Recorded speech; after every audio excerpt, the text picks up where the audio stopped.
It's a pleasure to talk with you today. My name is Rocky Connor, and I'm the co-owner and co-founder of Sarcos Games and Gaming Community.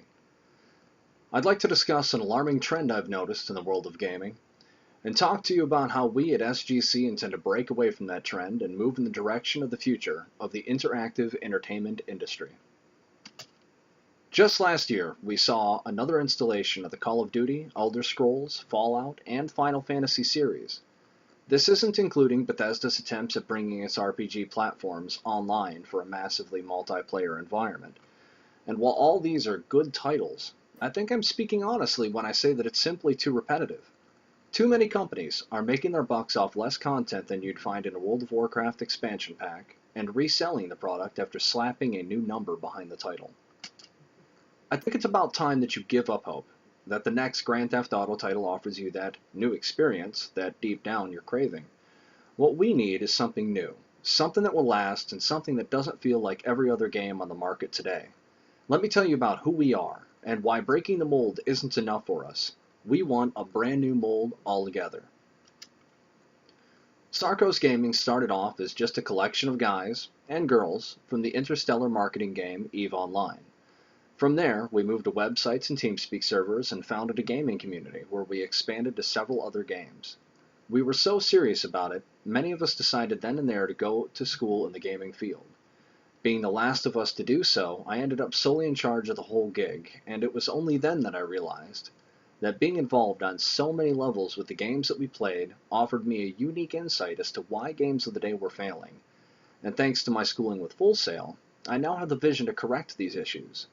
My trump card, of course, is Sarcos itself, now staffed with people who, like me, started this group in hopes of revolutionizing the game industry. So the first thing we had to do was identify the issues that solo players and the game designers were missing. For me, representing a large demographic, this was easy. We could not as a community endorse a game that the majority of us could not play. This meant that games that pushed graphical limitations of devices were out.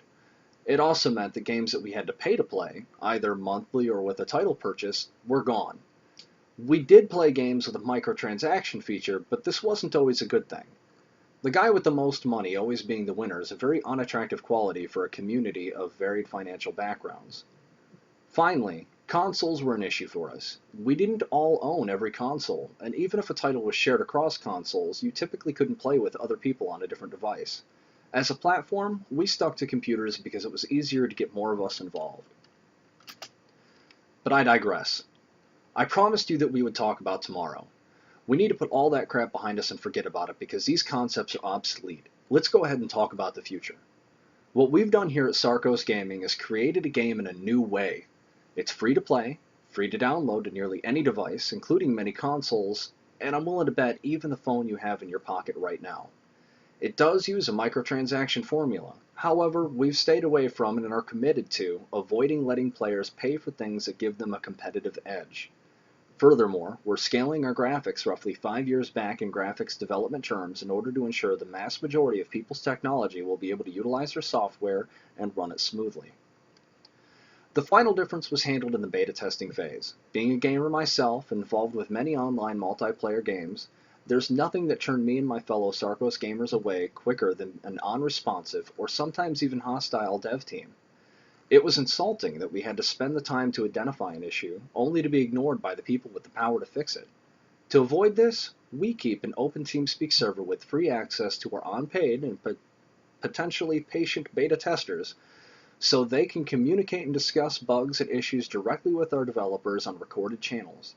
Regular polls focused around player satisfaction only showed positive results the more player base interactive we became. So now you can put yourself in the player's shoes. You can ask yourself, why would I ever want to support a game that I need the latest and greatest console to use that is identical to the last game I played and was developed with only minor input from the people who the game should be designed for? Never be shackled by design flaws of the past again. It's time for you to mold the future with me. Thank you for your time.